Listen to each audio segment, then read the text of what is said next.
A cold wind swept across the fjord, making the pine tops sway like scepters bowing in unison. Beneath the canopy, a circle of men and women stood around a stone altar, its surface slick with blood of freshly slaughtered goats. Torches flickered, casting grotesque shadows that danced with the sound of a lone drum. The priest, cloaked in bearskins, raised the ceremonial knife and cried out to Odin for victory for an upcoming raid. But before the chanting could crescendo, another sound cut through the night air. A faint, almost bell-like sound, like metal touching metal. It came from the neck of a man who had traveled, a trader who had arrived from distant lands, a small metal pendant gleaming at his chest, catching the firelight. It was not Thor's hammer. It was the symbol of an unknown god. It was a cross. The village fell silent, caught between their ancestral faith and a symbol from an unknown world. What could it mean? Could this foreign sign challenge their traditions or transform them into something new? Our story begins on the edge of this tension, where belief and bravery intersect, and where nothing is as simple as it seems. Welcome to a journey through time, myth, and faith. In this episode, we explore the transformation of a people renowned for their longships and their ferociousness, into symbols of faith that preach strength, honor, peace, and humility. How did the men who once raided monasteries become the builder of cathedrals? How did Thor's hammer, wielded by warriors, turn into an entire country that took up a cross that represented sacrifice and redemption? We will dive into the richly textured world of Norse society, where the gods once walked among men, and battles decided the fate of souls. And then you'll hear how kings traded warhammers for baptism, and chieftains who fought bloody battles only to lay their swords at the altar, and of ordinary people whose lives were irrevocably changed by foreign influence and internal longing, and how that internal longing still exists in each of us. Along the way, we'll uncover surprising parallels between Nordic myths and the Christian narrative, showing how the values of courage, loyalty, and hospitality flowed from one worldview to another. We'll explore the idea that similarities in Norse culture and mythology are the very reason Christianity spread like wildfire through a dry forest at the end of a long summer. We'll also address the uncomfortable truth that Christianity demanded more than a superficial blending of symbols. It called for a wholehearted allegiance. By the end, you'll see this story isn't just about history, but about the human heart's capacity for change. The tension between tradition and transformation, and the timeless search for meaning. The last thing that we're going to explore is what very few scholars are willing to say, and that is Christianity in the Viking Age made these heroes of history better, more iconic, and far more endearing than they would have been without it. So sharpen your senses and your spirit. A saga awaits, one filled with blood, revelation, and the soft whispers of distant church bells. The stakes are as high as the cliffs of Norway, and the outcome will shape an entire civilization. Our tale begins with Henrik, a young man born of old beliefs.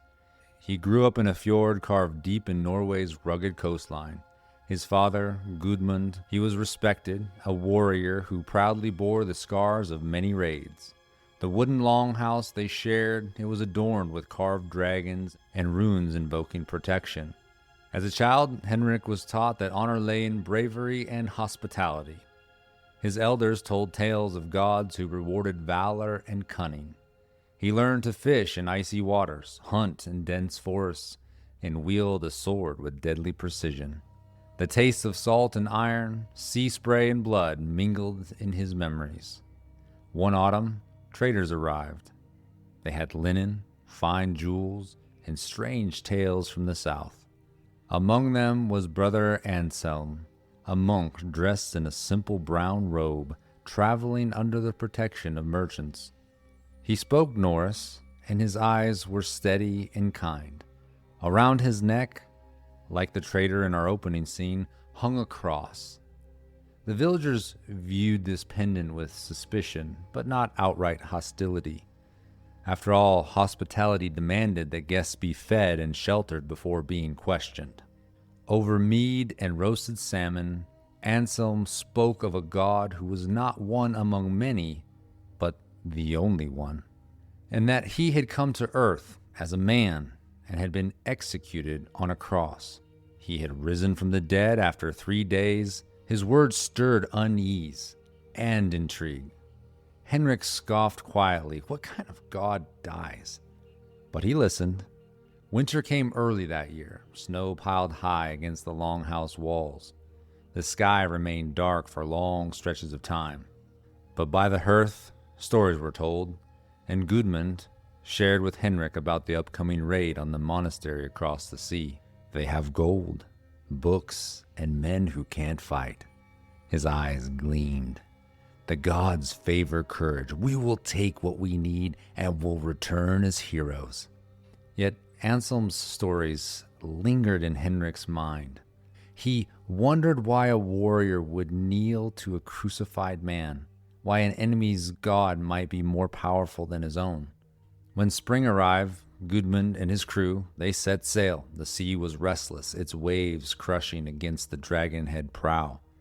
In the longship, it approached the English coast. Henrik's heart thundered.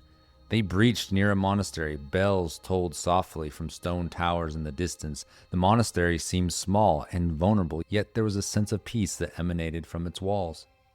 The raiders leapt ashore, axes raised. Monks fled like startled deer, and the Vikings seized chalices, altar clothes, and ornaments. One monk refused to run. He knelt before the altar, and he prayed. Gudmund scoffed and moved to strike him down, but as he raised his axe, a sharp crack of thunder rent the sky. A bolt of lightning hit a nearby tree, splitting it in two. Gudmund hesitated. In that second, Henrik saw fear flicker in his father's eyes. The thunderbolt's omen unsettled him. They returned to the ship. Gudmund mocked the monk's bravery, yet he couldn't shake off that thunderbolt's omen and what it meant. The plunder, it was plentiful, but something unseen had shifted. They returned home with treasure, but also unease. Henrik asked Anselm. He asked about the prayer of the monk that was about to die, and how he had peace in the midst of being attacked. Anselm answered, "Your gods crave blood, but mine teaches forgiveness and peace." Forgiveness seemed so weak to the Vikings, but there was power in the serenity that he had seen on the monk's face. Months passed, and Henrik's respect for Anselm grew. The monk had been in the town helping the injured, taught children to read using crude letters carved into wooden boards, and he never demanded payment. He spoke of a law that applied to all, even chieftains, and where kings also had to answer to God. Gudmund remained skeptical, mocking the crucified Christ and praising Odin for the success in their raid. He wore a hammer pendant, and he refused to touch the cross. His warlike life and scars from battle had turned these trophies into painful reminders of mortality. He began to drink heavily. One evening, word arrived that the Danish king, Harald Bluetooth, had carved a runestone declaring Denmark Christian. The comments were, "A stone doesn't change our gods." The elders and the townfolk murmured, yet they noticed that the Danish merchants now refused to trade unless their counterparts were marked with the sign of the cross. Certain markets even barred unbaptized traders. Henrik's friend Ragnar, even the strongest, most antagonistic to their gods and the new gods, he went to the river with Anselm and was baptized. But he didn't emerge in a white garment or a newfound eagerness to travel. He told Henrik, "It's just water and it's just words." They laughed. But you see, now I can trade in the market.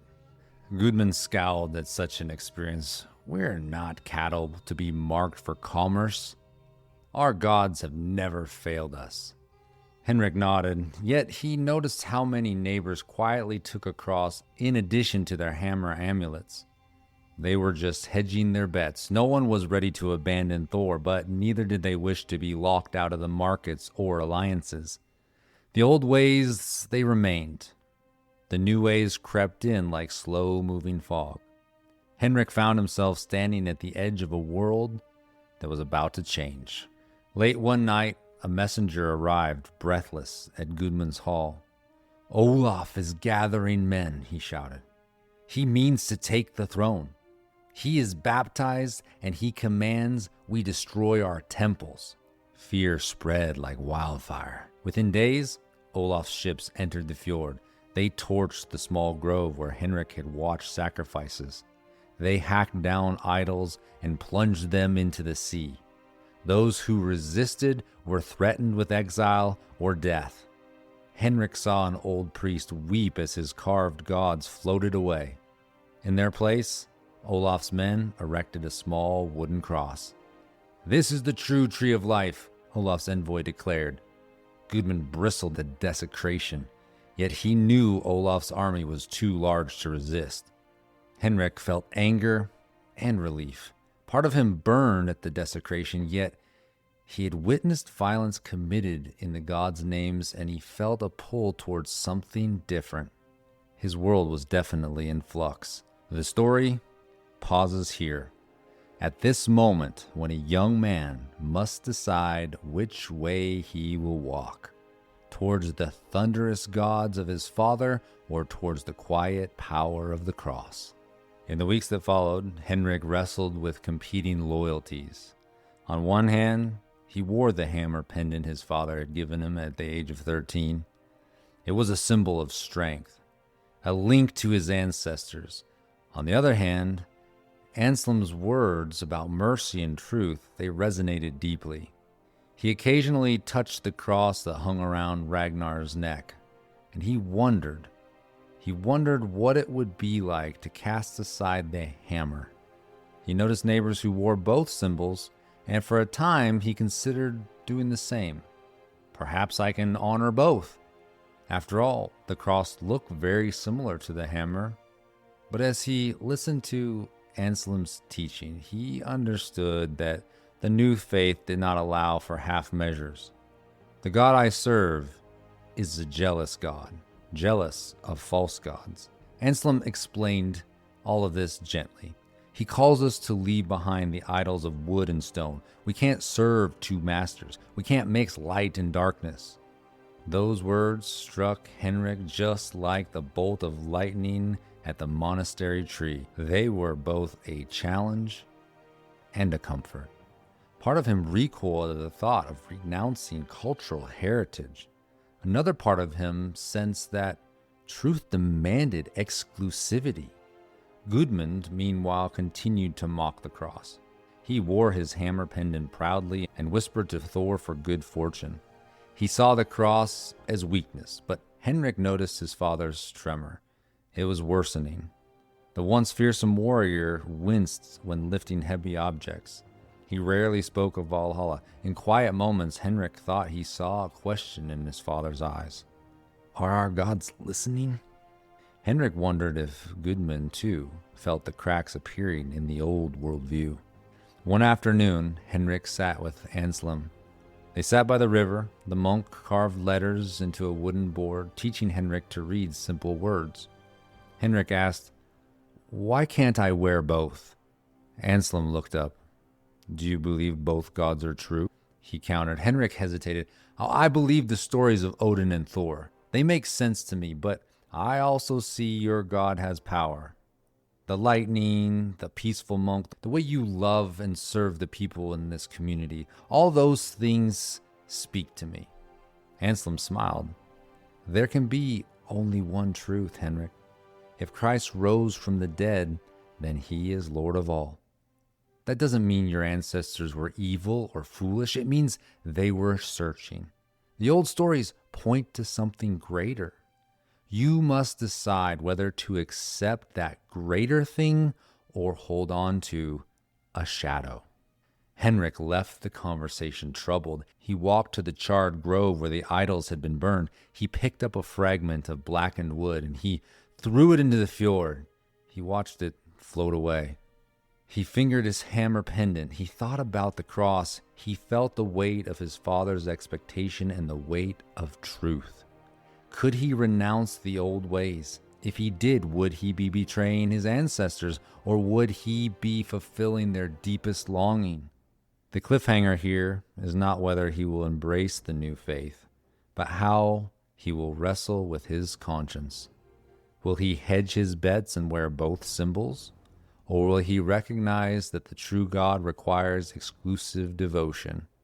As the waves lapped gently against the shore, Henrik knew his decision would have consequences, not just for himself, but for his community. The resolution of his struggle will unfold for us in the chapter to come. As Henrik stands at the crossroads, facing a world in flux, let's step back and explore the historical forces that shaped such moments. Understanding the broader context will illuminate why the pressure to mix symbols arose and why the call to renounce the old ways was so radical. To fully grasp the weight of Henrik's decision, we must leave the hearth and travel through the historical landscape of the North. The Viking Age dawned in the late 8th century, when sleek longships sliced through ocean swells and warriors from Scandinavia descended on European shores. Their religion was polytheistic, a tapestry of myths and ritual. Odin, the one-eyed wanderer, he was revered for wisdom in war. Thor, with his mighty hammer, protected warriors and farmers alike. Freyja, goddess of love and battle, rode her chariot drawn by her cats. Their cosmology envisioned 9 realms connected by Yggdrasil, a mighty ash tree whose roots stretched into unknown depths and whose branches touched the heavens. Rituals took place outdoors at groves, lakes, or stone circles. Sacrifices, often animals, occasionally human, were made to secure victory, fertility, or prosperity. These rites reflected a worldview in which humans negotiated with the divine through gifts of blood and precious goods. From this worldview arose a set of values that later authors summarized as the 9 noble virtues: courage, truth, honor, fidelity, discipline, hospitality, self-reliance, industrialness, and perseverance. These values were drawn from poetry and the sagas. They taught that a person's word should be trustworthy, that loyalty to kin and lord was sacred, and that guests should be treated generously. Honor was paramount. Insults often resulted in feuds. Vengeance was not simply a personal choice, but an obligation to restore balance. This honor-bound ethos shaped social relations and underpinned the berserker fury of warriors on the battlefield. While the Norse gods were powerful and sometimes terrifying, they were not omnipotent. Ragnarok, the prophesied end of the world, hung over every myth like a storm cloud. Even gods would die in battle. The world would end in fire and ice, only to be reborn. This acceptance of inevitable doom created a fatalistic courage. Life was a struggle, but glory, it was earned through bravery and generosity. And not only that, but it could outlive your death. As the Vikings explored further and further through raiding, trading, and settling in England, Iceland, France, and beyond, new influences seeped into their culture. Their first brush with Christianity came from the sharp side of a sword. Monasteries along the British coast, they were tempting. The raid on Lindisfarne in 793, it shocked Christendom. The abbey, it was filled with books, relics, and holy men that were unable to fight. It was pillaged, its wealth carried off by men who worshiped different gods. Chroniclers painted the raiders as wild pagans, as a scourge sent as punishment. To the Vikings, the monasteries were just another source of loot. And yet, as decades passed, relationships with Christian communities deepened.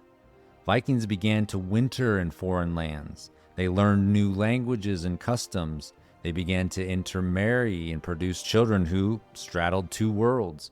Viking traders who wished to access markets in England and in Francia, they found it advantageous or even necessary to be marked with the sign of Christianity. Diplomatic marriages, cemented alliances, and baptisms became part of peace treaties. But by the early 10th century, the conversion of rulers became a political tool. When Harald Bluetooth of Denmark carved his runestone around 965, he proclaimed that he had made the Danes Christian. He was asserting both religious and political authority. To his neighbors and to his enemies, this signal meant that Denmark was joining the European Christian order. It opened doors to alliances and trade, but it also brought new obligations and oversight from powerful neighbors like the Holy Roman Empire.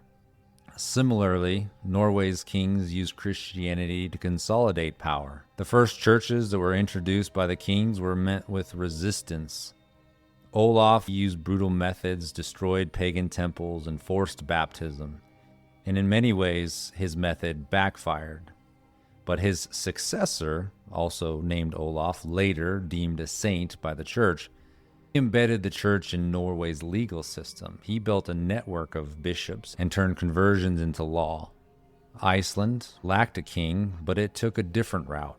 At their national assembly, the Althing, around the year 1000, chieftains debated for days, but they decided to adopt Christianity as the official religion. They also allowed for private worship of the old gods, so you could do both. This compromise avoided civil war, and it set a precedence for integrating Christianity without erasing heritage. In Sweden, pagan strongholds clung to their traditions much longer. The temples remained for quite some time, until eventually there was a king who became a Christian and dismantled these rituals and erected churches in their place. So by the early 12th century, Scandinavia was dotted with churches, and the conversion was largely complete. This historical overview reveals that the conversion of the North, it wasn't a sudden revival sparked by mass spiritual awakening. It was a complex process driven by political needs, personal strategy, and economic benefits, as well as cultural exchange. The old and the new, they often coexisted, sometimes uneasily, sometimes harmoniously. Understanding this complexity is essential to grasp the pressure that Henrik would have felt.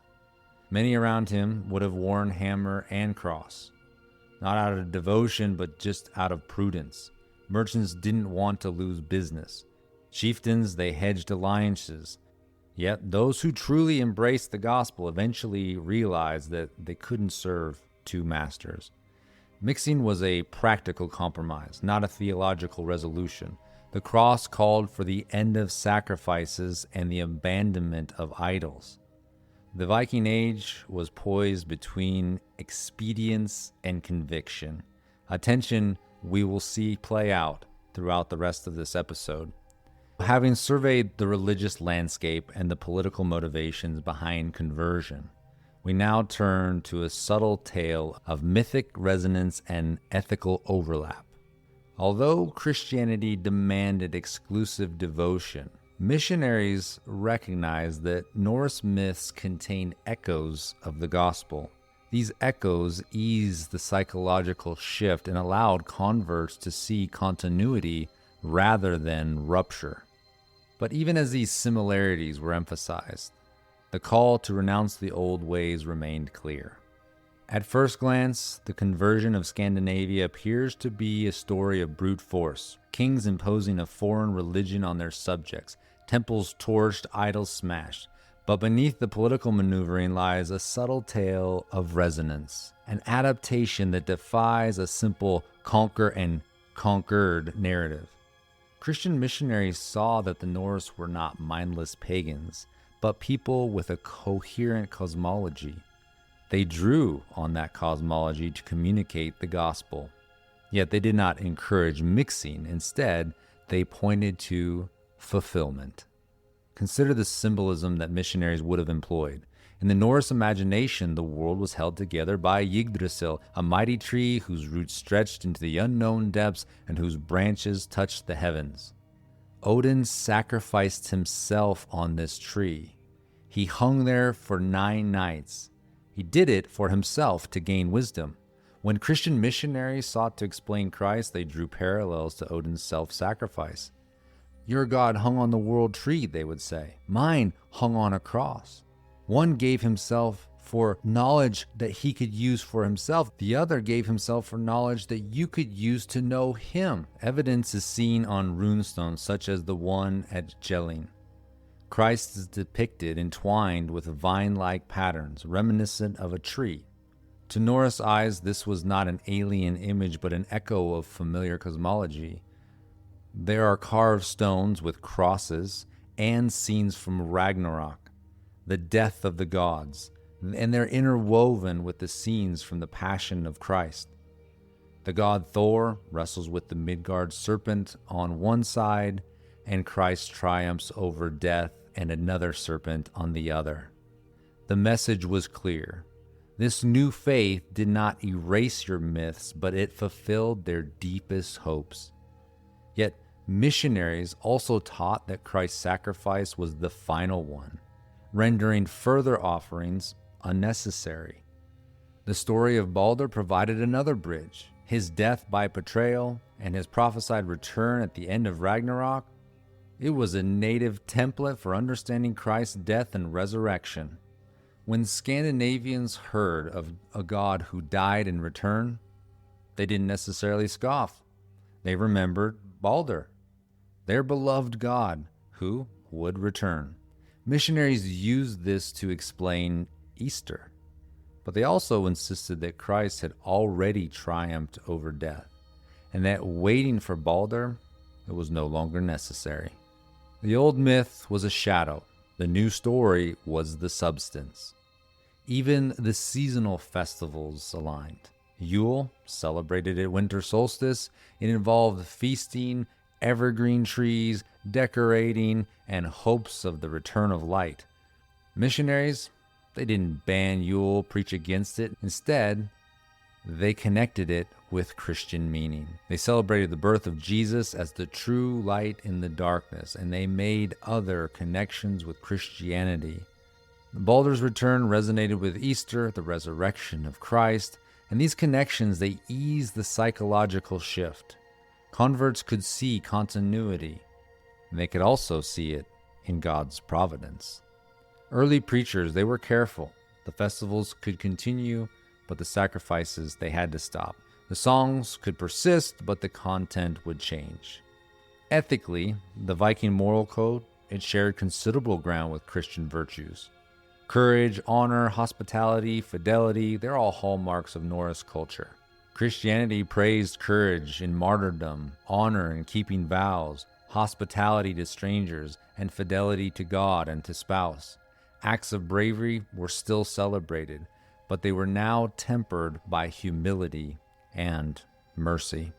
Hospitality remained a sacred duty, expanded to include the poor and even your enemy at times. Discipline and perseverance continued to be admired, and now it was directed towards spiritual growth. When preachers spoke of turning the other cheek, Vikings didn't simply laugh. Many sagas already emphasized the wisdom of moderation and the folly of endless blood feuds. One of the greatest sagas, which predates official conversion, seeks arbitration instead of vengeance. While the saga is set before the official conversion of Scandinavia, its moral vision anticipates Christian ethics. Thus, the Christian message found fertile soil and acceptance in Norse culture because it already valued restraint and wisdom. Missionaries, therefore, they acknowledged that the old virtues were good but incomplete, and that they simply needed to be aligned with divine grace. Syncretism existed, but it was contested. Archaeologists have unearthed molds used to cast both hammer and cross pendants. Graves from the late 10th century sometimes contain both amulets. This is a testament to households hedging their bets and trying to mix and blend the two religions. Some sagas recount chieftains who accepted baptism to secure peace, then later sacrificed to Odin. This pluralistic phase, it eased the psychological transition, but Christian teachers didn't encourage dual allegiances. They insisted that baptism meant dying to the old self and rising to a new life. They denounced idols and urged converts to burn them. Over time, as the process of conversion unfolded, it became less about mixing and more about surrender. The cross called not for assimilation, but for transformation. In the decades after conversion, there was a tension between public allegiance to Christianity and private adherence to old rites. Some kings enforced baptism with violence, just like in the case of Olaf. He destroyed temples and forced conversions. Yet, even in such episodes, Norse agency persisted. Many who accepted baptism continued to raid. They raided, they fought, they explored. Rollo of Normandy accepted Christianity as part of a deal with the Frankish king Charles the Simple, yet he remained a war leader. Guthrum, defeated by Alfred the Great, agreed to be baptized and rule East Anglia under his new baptized name. They adopted their new faith for their political needs. However, for those who truly believed, the old gods faded. Over generations, sacrifices stopped. Human offerings, they ceased, and church bells replaced the drumbeat of rites. This little twist challenges any notion that conversion was purely a matter of politics or convenience.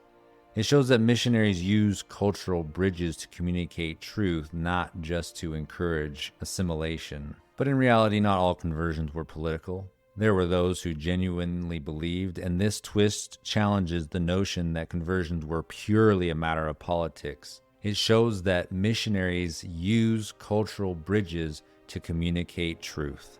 They use similarities as signposts, pointing to fulfillment, pointing to the cross, pointing to the need for surrender of idols and the end of blood rites. It didn't ask Norsemen to forget their ancestors, but to see their stories as preparation for a greater narrative.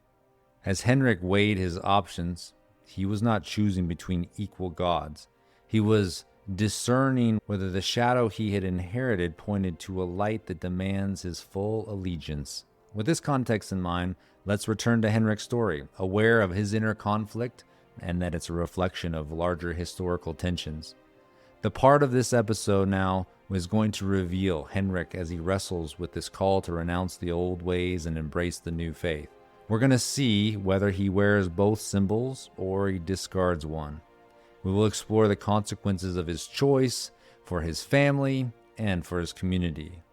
This cliffhanger is going to invite you to consider, what would you do if your king commanded baptism at sword point? Would you cling to tradition or embrace truth, even if it meant being countercultural? The stage is set. Transformation that will resonate through generations.